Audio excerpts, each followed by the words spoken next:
Life for All presents Daily Food Series, Word, Life, and Edification, Part 2. Title of Book 2, Do You Want to Receive Jesus' Care?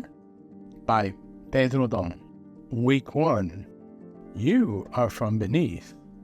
I am from above. Friday. The Word of God created all things. Read with prayer. All things were created through Him and for Him, and He is before all things, and in Him all things consist. Colossians chapter 1, verses 16b through 17. To illustrate the essence of God's existence in all things, I will use an example from quantum physics, the physics that studies the microscopic, molecular, atomic, and subatomic world. The microscopic world is different from the macroscopic world. The macroscopic world, which is visible to our eyes, is governed by the laws of classical physics, and everything we see has a metric scale as a reference. However, the microscopic world, which is invisible to human eyes, is at the atomic level and is governed by laws of quantum physics. What is an atom? Until some time back, it was thought that the atom, which means indivisible, was the smallest particle of matter and was impartible or inseparable. Today we know that there are smaller particles, subatomic ones, and only God knows if there are particles even smaller than these. Therefore, the smallest elements found in matter to date are subatomic particles. Furthermore, in the atomic and subatomic world, the laws of classical physics do not apply. This subject raised controversy mainly between 1920 and 1930, involving Einstein, who developed the theory of general relativity, and Niels Bohr, who researched quantum physics at the atomic and subatomic level. Niels Bohr developed the principle of complementarity, which constitutes, together with Werner Heisenberg's uncertainty principle, the foundation of the Copenhagen interpretation of quantum mechanics. That is to say, that quantum mechanics is governed by uncertainties and probabilities. Nothing is certain and nothing is exact. Everything is probabilistic. Therefore, the laws of classical macroscopic physics are capable of describing the states of the bodies we see around us. However, when it comes to the atoms and the molecules, they are obsolete and incapable of determining any physical quantity. For example, let us imagine a moving body in our macroscopic world.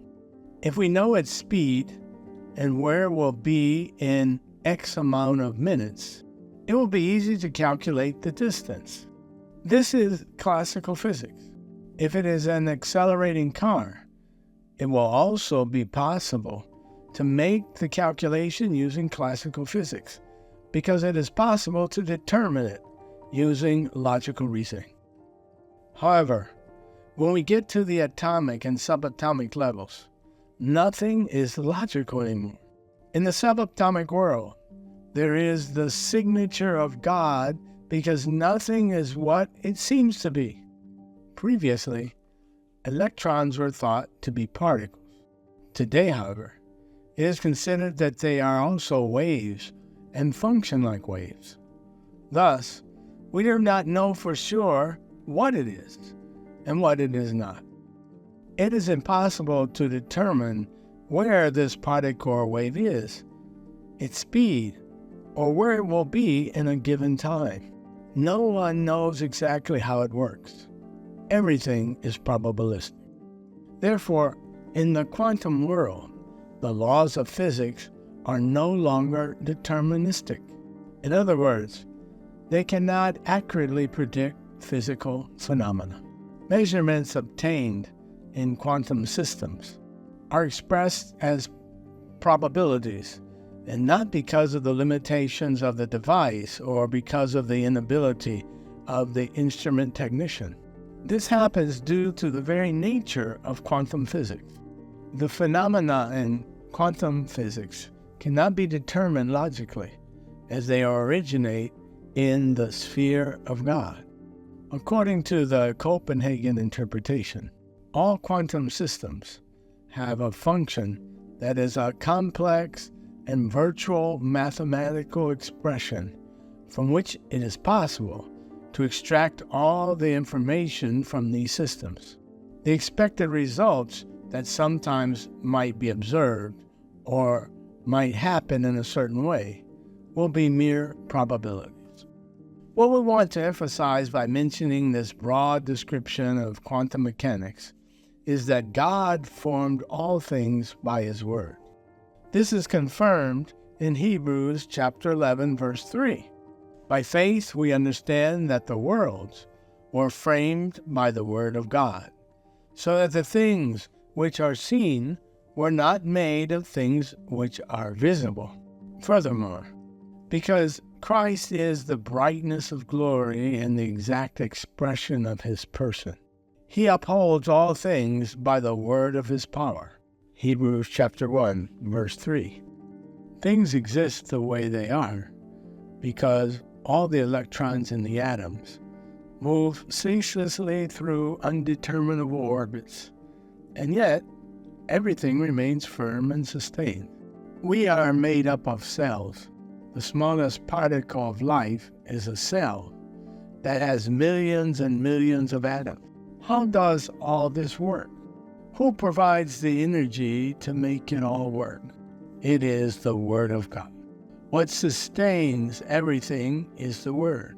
What man can beat his chest and say, "I know how to do things"? No one. Man is ignorant about many things, but he usually thinks he knows. Therefore, it is not man who does God's work.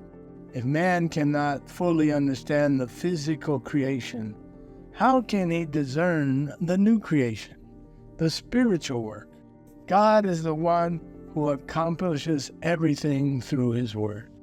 We can thus realize that all creation originated in God, in His Word, and also that all existing matter and energy come from Christ, as all things were created through Him and for Him. Colossians chapter 1, verse 16. And again, He is before all things, and in Him all things consist. Verse 17. The word consist is sunistao, which in Greek means to join together, to connect.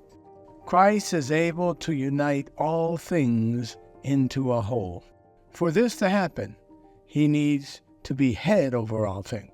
The uniting factor is really the love of God. God's love is what, in fact, unites all the elements, divine and human, and thus makes up the new creation. Write the sentence that touched your heart the most. Highlight the key points in this sentence. Pray according to the content highlighted above.